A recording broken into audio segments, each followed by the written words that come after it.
네, 안녕하세요. 우리 안보관이 좀 많이 뒤죽박죽이 돼 있죠. 그러니까 뭐 문재인 같은 자가 대통령도 해먹고 그러겠죠. 지금 우리가 이제 기로에 서 있습니다. 북한 급변 사태가 언제라도 터질 수 있는 상황이고, 그리고 다행스럽게도 이제 러시아도 틀이 잡혀서 주저앉을 것 같고, 중국도 미중 대립, 전 세계가 다 중국을 견제하는 그런 상태로 가면서 중국 내부의 동력이 떨어진 그런 상황이기 때문에 한반도 급변 사태가 일어났을 때 우리가 의지가 굳으면 북한, 우리 동포를 자유의 세계로 끌어낼 수 있습니다.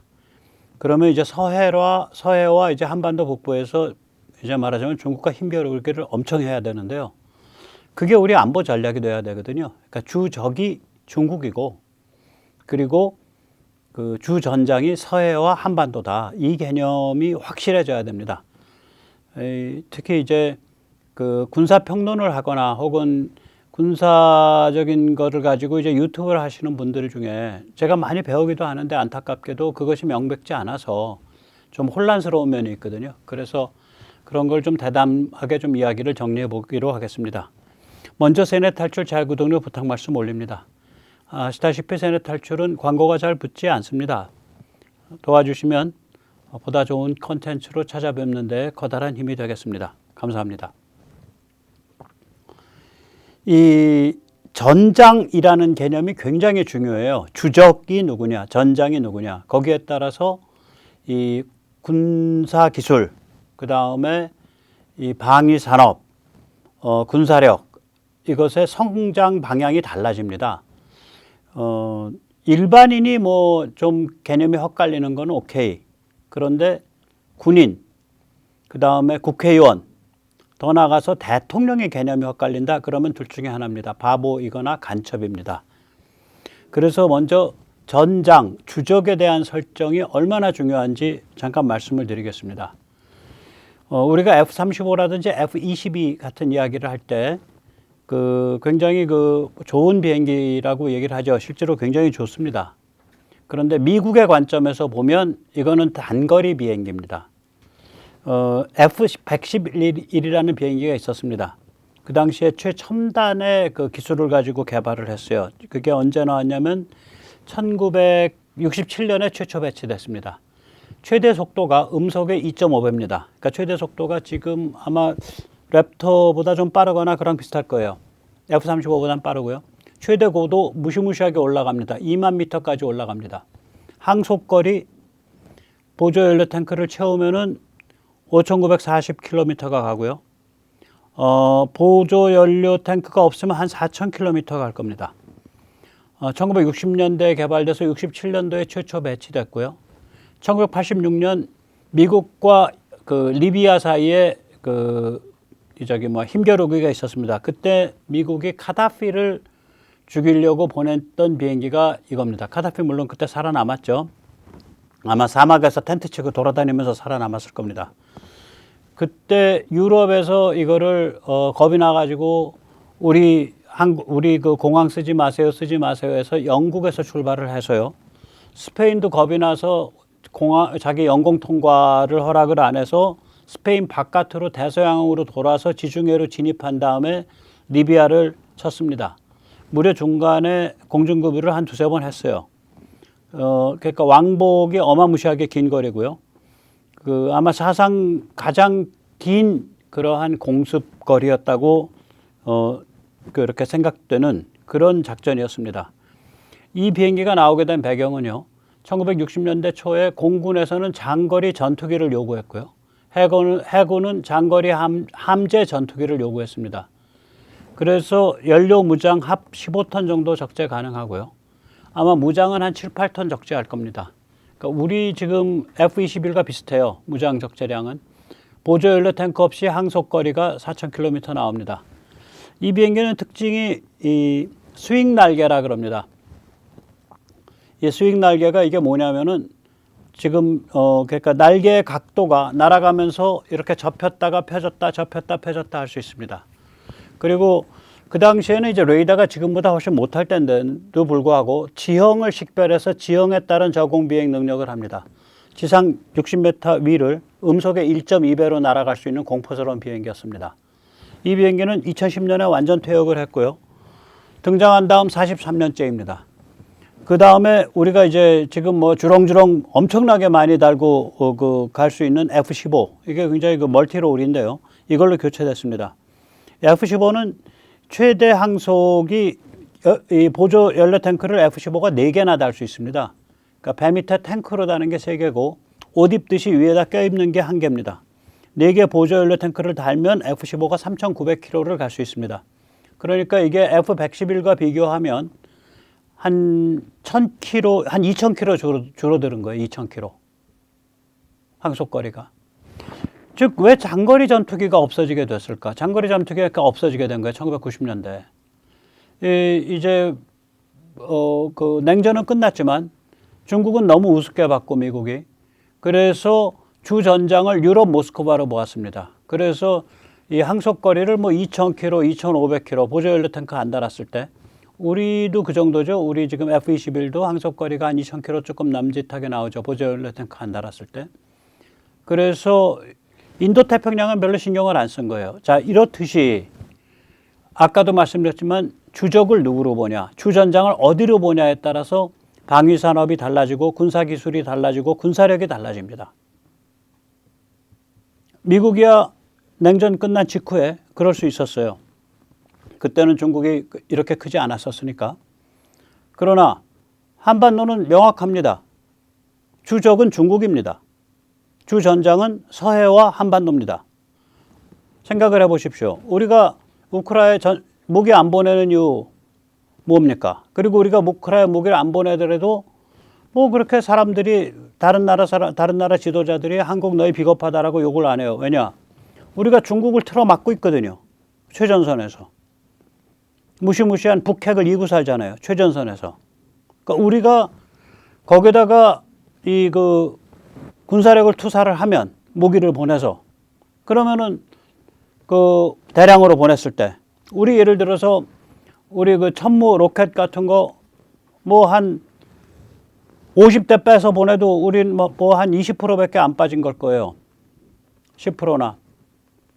혹은 10%나 30%나 20%쯤 빠진 걸 거예요. 천무 로켓이. 뭐 50대까지는 아니더라도 한 10대 빼서 보내도 상관없는데 20대나? 그거 안 보내잖아요. 안 보내야 되거든요. 왜냐? 우리는 무시무시한 걸 감당하고 있는 최일선입니다. 그러니까 우리가 안 보낸다고 해도 우리를 원망을 못 해요. 또 대만도 마찬가지죠. 지금 중국이 대만을 침공하니 많이라고 얘기하고 대만 사람들은 뻑하면은 뭐 한국군이 들어와서 대만을 좀 지켜줬으면 좋겠다 이런 얘기 하지만 실제로 우리가 이미 대만을 지켜주고 있는 거예요. 여기서 중국을 틀어막고 있으니까 중국의 군사력이 대만 쪽으로 집중이 못 되는 거라고요. 이게 이제 힘의 밸런스가 그런 식으로 작동하거든요.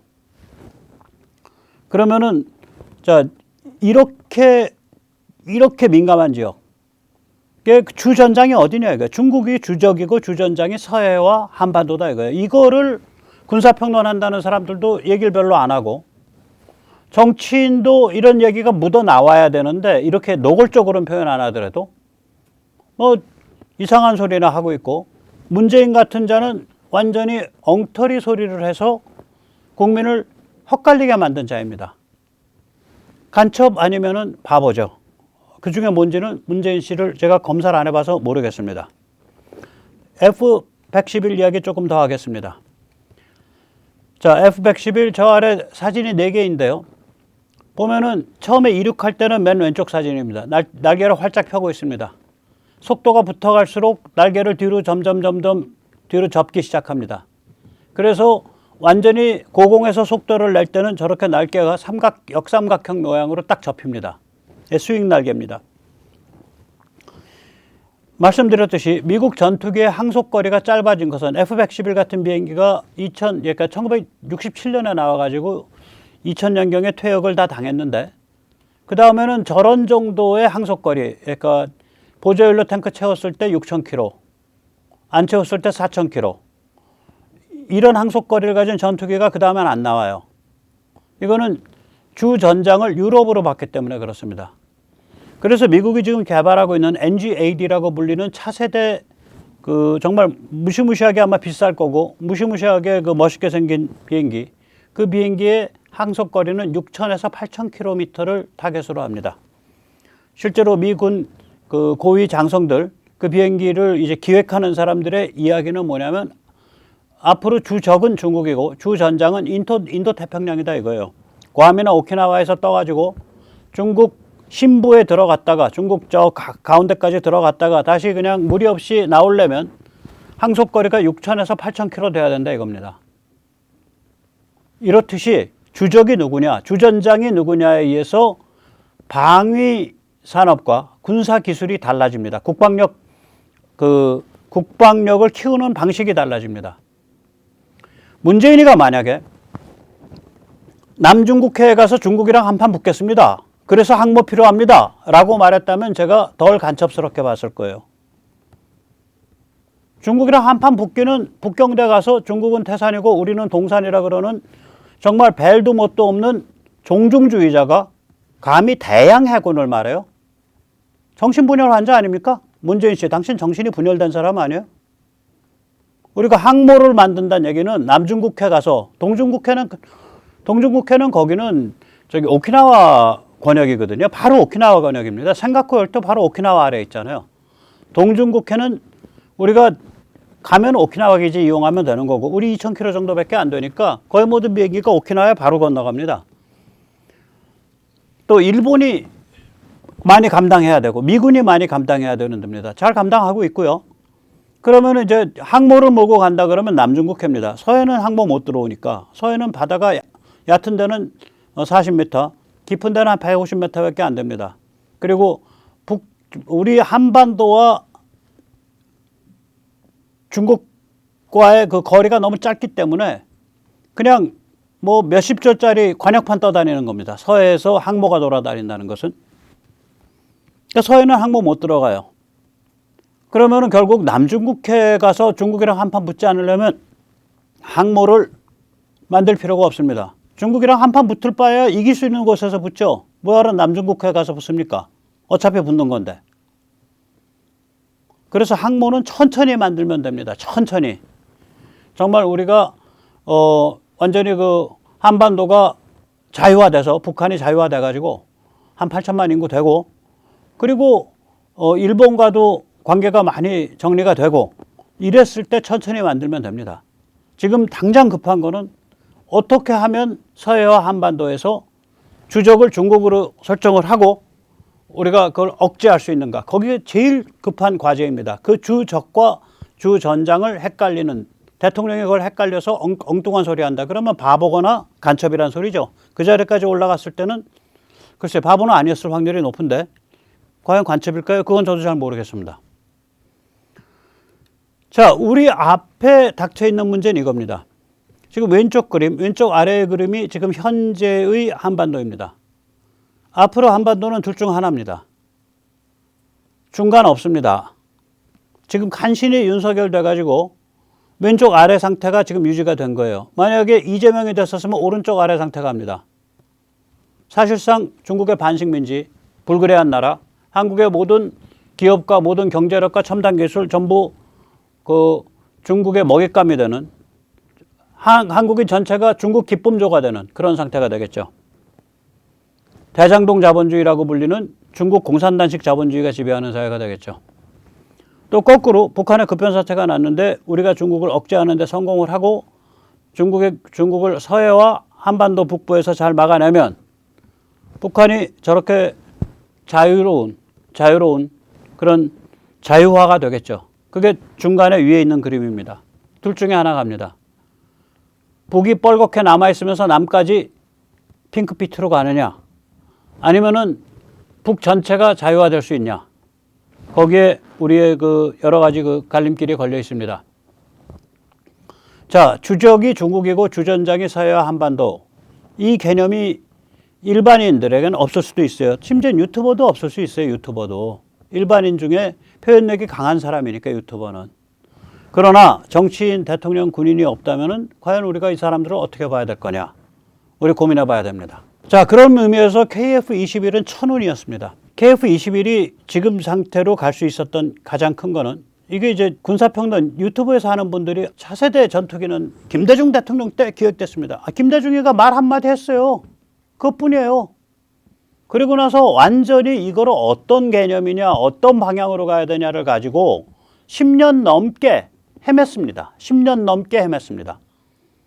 그래서 마지막에 논점이 결국 뭐였냐면 제가 몇 번 말씀드렸지만 이거를 쌍발 엔진이냐 단발 엔진이냐예요. 이게 이제 우리가 지금 예를 들어서 F-35에 쓰이는 엔진은요, 단발이지만 45,000파운드가 나옵니다. 43,000파운드 나옵니다. 43,000파운드. 굉장히 센 단발이에요. 그리고 F-22에 쓰이는 엔진은 하나 쌍발인데, F-22는 쌍발인데 하나가 한 2만 한 5천, 7천 나올 겁니다. 애프터바나 했을 때. 그리고 굉장히 엔진이 좋은 엔진들이에요. 그러면 그런 엔진 우리한테 공급할 거냐, 이거 미국이. 안 공급합니다. 우리가 구할 수 있는 최상의 엔진은 요번에 KF-21에 사용한 F414, 제너럴 일렉트릭의 F414 엔진입니다. 22,000파운드짜리입니다. 자, 그럼 우리가 구할 수 있는 엔진이 딱 정해져 있는 거예요. 좀 괜찮은 한 22,000파운드까지 구할 수 있어요. 자, 이거 가지고 단발할래, 쌍발할래예요. 이미 F-50에서 단발로 쓰고 있는 게 한 2만 파운드 갑니다. 그러면 그걸 단발로 가면 결국 F-50에 약간 업그레이드 버전인데 F-50이 과외선생 모시고 록히드 마틴이랑 같이 해서 개발한 물건이지만 그걸 이제 거의 비슷한 물건을 우리 혼자서 해볼게요. 이 소리가 돼요. 단발을 하게 되면. 쌍발을 해서 이거를 44,000으로 간다. 그러면은 5세대로 진화할 수 있는 기체가 됩니다.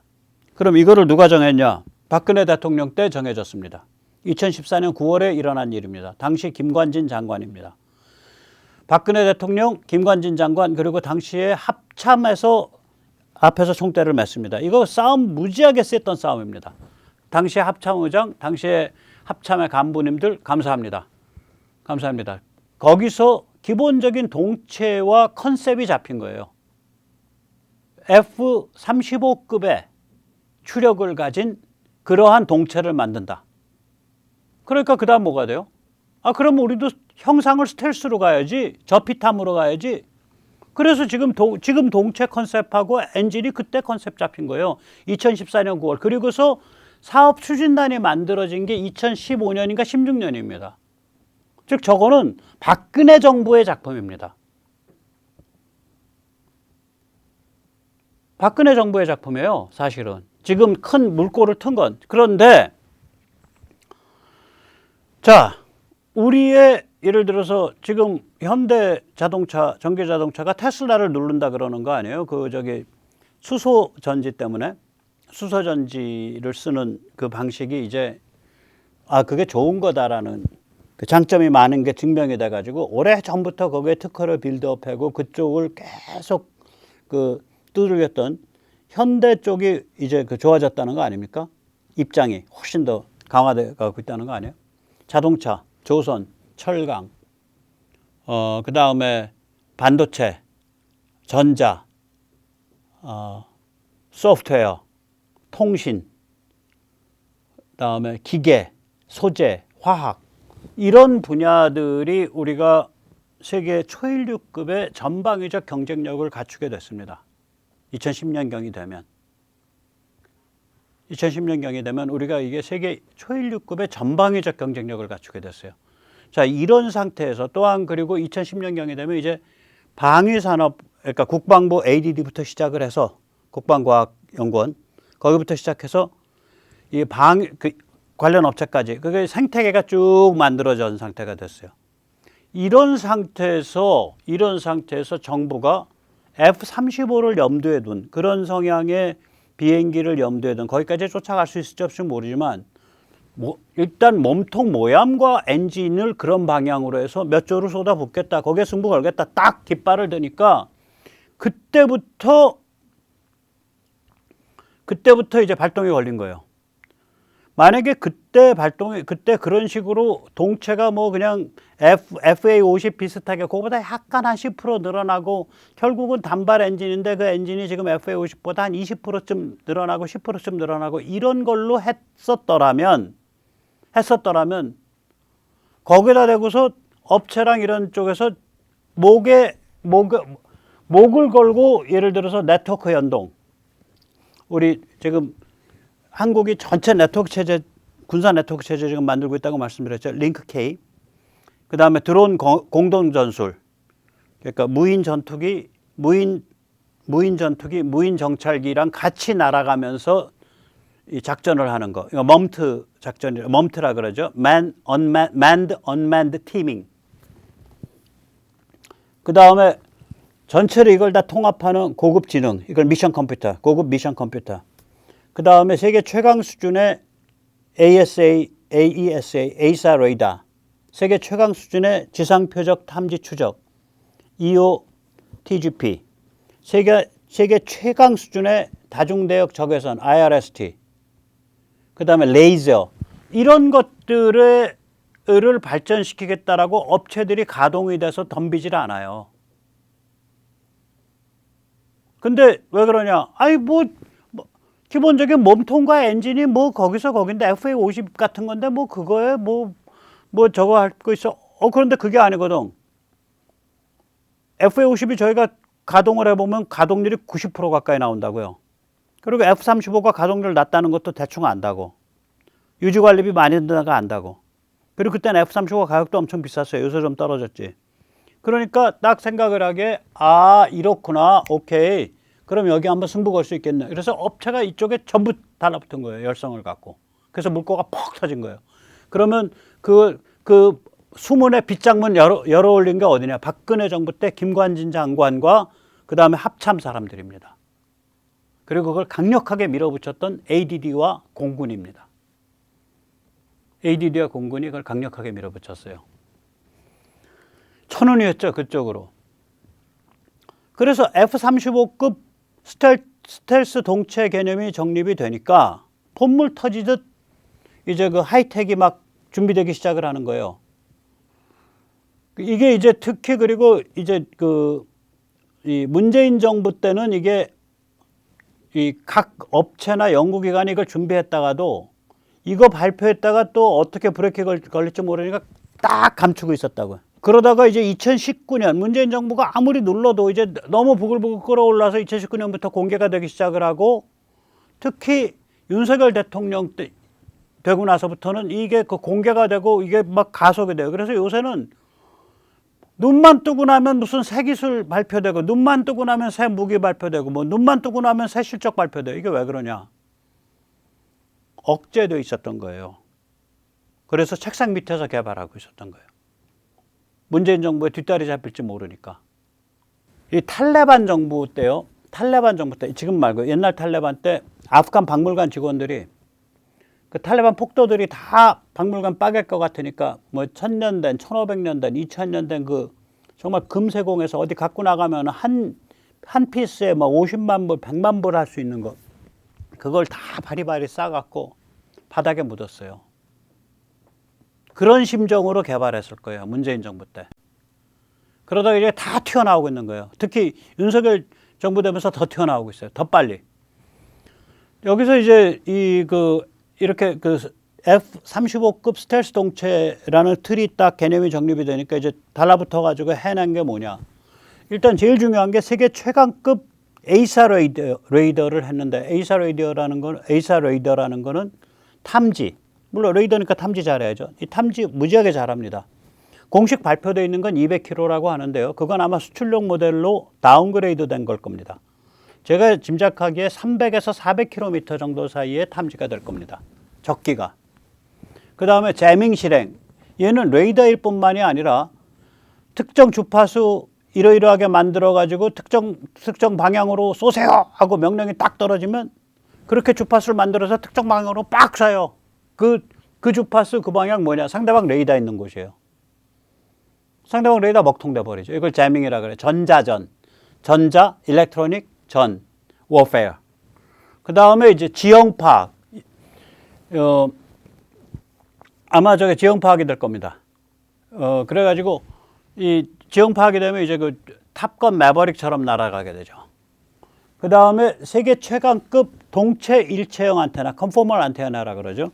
그래서 저게 이제 안테나가 삐죽삐죽 나와 있으면은 뭐 스텔스 성능이 떨어진다. 그래서 동체 일체형 한다. 그 말도 맞아요. 근데 그거보다 더 중요한 게 있습니다. 이 동체 일체형 안테나는요, 여러 안테나들이 뭐 수백 개, 뭐 1000개 이런 안테나들이 포인트별로 쫙 있는 거예요. 그러니까 안테나가 복수인 거예요. 안테나 소자가. 그래서 이 안테나 소자들이 위상 배열을 하고 있습니다. 즉 다시 말하면 지향성을 갖고 있습니다. 그건 제가 전 시간에 한번 말씀드렸죠. 그렇기 때문에 이게 통신이 막강해집니다. 그러니까 옆에 있는 내 동료한테 뭔가를 얘기를 해야겠어. 혹은 기지에 뭔가를 보내야겠어. 그쪽에 맞춰가지고 그 전파를 쏘는 거예요. 그 다음에 이 지향성이 있기 때문에 요렇게 해보고 요렇게 해보고 요렇게 해보는 이런 걸 할 수 있어가지고 적 레이더를 파악을 할 수 있습니다. 적이 어디에 있어? 적기가 어디에 있어? 적 레이더 기지가 어디 있어? 이 전파가 때리고 있으면 이 전파가 소스가 어느 방향에 어디에 있다는 걸 파악을 해요. 얘가. 그 다음에 세계 최강급 지상표적 탐지 추적. 그 다음에 세계 최강급 다중대역 적외선 탐지 추적. 그 다음에 세계 최강급 재밍지능. 재밍지능이라는 건 그거죠. 아까 그 컨포멀 안테나에서 컨포멀 안테나에서 수신되는 전자파들을 다 분류하고 뭐 막 믹스돼서 들어올 거 아니에요. 그걸 다 분류하고 그 중에 알려진 백그라운드 노이즈죠. 그러니까 알려진 잡음 다 빼고 뭐 배에서 나온 것도 있고 상용선에서 나온 것 그런 거 다 빼고 주목해야 될 것만 딱 보니까 얘가 요런 거야. 요거는 상대방 레이더네 이거. 우리가 아는 거야. 쟤들 중국 뭐 레이더파야. 오케이, 그게 지금 저렇게 오고 있구나. 어디서 오고 있구나. 그러면 요거 내가 복사해야지. 복사 레시피 딱 만들어요. 레시피 만들어서 그거를 딱 A사 쪽에 줘. 그러면 아까 그 A사 레이더가 그 방향으로 그 레이더 그냥 만들어가지고 고출력으로 빵 쏘는 거예요. 그 재밍 지능이 운영된다고요. 전자전 지능이. 그 다음에 세계 최강급 미사일 통합. 단거리 공대공 미사일, 중거리 공대공 미사일, 천령 공대지 미사일. 지금 당장 나와 있는 건 아니죠. 지금은 타우루스를 일단 아주 타우루스 공포스러운 공대지 미사일이죠. 그거랑 같은 급을 천룡이라고 만들고 있어요. 그 다음에 KGGB, 그 다음에 초음속, 극초음속 공대 함미사일. 저런 거 있으면 이제 중국 항모는 그냥 미사일 한 방 내지 두 방 맞으면 골로 가는 거예요. 막지도 못해요. 극초음속 공대 함미사일은.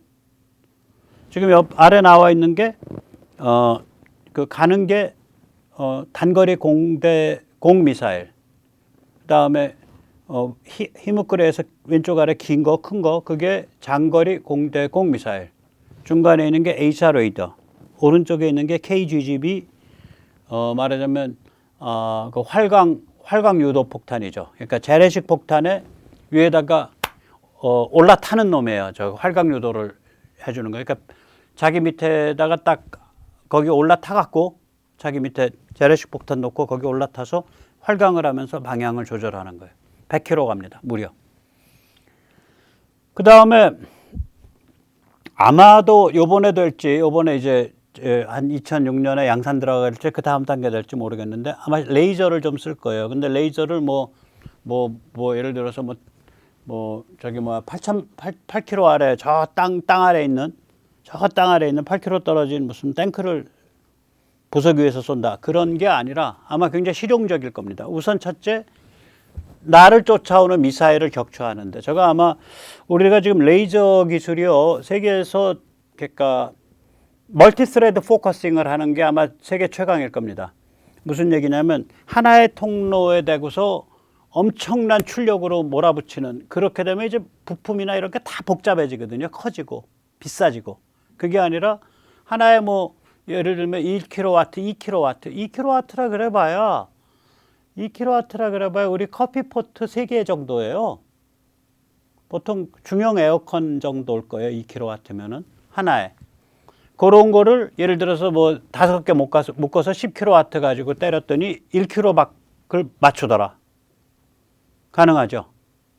지금 거기까지 가 있거든요. 그러면 50kW나 100kW 가지고 때리면은 한 2kg나 뭐 한 4kg 바깥을 맞출 수 있는 거 아니에요. 얘가 마하 3으로 나라고 했으면 만약에 5km 바깥에서 한번 쏘고 그때 놓쳤어. 그러면 뭐 0.5초 후에 쏘면은 0.5초 동안에 얘가 500m 더 가 3.5km에 쏘고. 그러니까 충분히 쏴서 떨어뜨릴 수 있거든요. 단지 저 레이저는 저겁니다. 저기 뭐야 이제 구름이 끼어 있거나 이제 비가 오고 부슬부슬하면은 저 레이저가 잘 작동 안 해요. 그러면 이제 딱 코브라 기동해서, 코브라 기동이라는 건 이렇게 수직 기동해서 쫙 날아 올라가면 이제 구름 위로 날아 올라가죠. 성층권 쪽으로 접근하면 이제 항상 날씨가 맑으니까 거긴. 그럼 레이저 잘 작동하죠, 거기선. 그래서 이런 그 실용적인 레이저를 아마 달게 될 거예요. 조만간에 2020년대 안에. 그 다음에 세계 최선두죠. 이게 무인편대 구축해서 운영하는 건데 이거는 이제 미국하고 우리밖에 시도를 안 해요. 그래서 우리 드론들이 비쌉니다. 뭐 10억, 20억, 50억, 100억씩 합니다. 그 정찰 스텔스기, 그다음에 전투 스텔스기. 그러니까 스텔스기인데 상대방 레이더에 잘 안 잡히는데 이게 정찰용인지 전투용인지 좀 구별되겠죠. 그 다음에 세계 최고 수준의 통합지능, 미션 컴퓨터. 저렇게 복잡한 걸 다 다뤄내야 되니까 특히 이 멈트를 해야 되니까 Man Unmanned Teaming, 그러니까 그러니까 무인 드론 비행기들하고 같이 움직여야 되니까 초고성능. 그러니까 이게 그 미션 컴퓨터가 얼마나 복잡하겠어요, 머리가. 예, 그 통합지능이. 이거 다 하고 있는 거예요. 그래서 이 KF-21은 그러니까 동체와 엔진은 그건 당연히 돼야 돼요. 내일 아마 시험 비행인데 당연히 잘 날 수 있어야 됩니다. 저는 잘 날 거라고 봐요. 큰 문제 없을 거라고 보는데 그게 문제가 아니라 앞으로 4년 동안 뭐를 하는 거냐면 이걸 다 하나하나 튜닝하고 갖다 붙이고 해서 하나의 총괄적 시스템을 만드는 거예요. 저게 한번 만들어지고 나면 다음번 비행기 만들 때는 쉽죠. 그땐 동체하고 저기 엔진 잘 해서 잘 만든 다음에 이미 많이 검증되어 있는 이런 그 무기 체계, 지능 체계, 멈트 체계 이거를 그 위에다가 이제 포팅을 하면 되죠. 입히면서 업그레이드 시키면 되죠.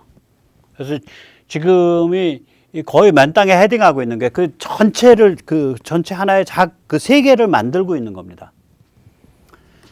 그래서 이제 우리가 이제 예를 들면 아까 얘기 드린 그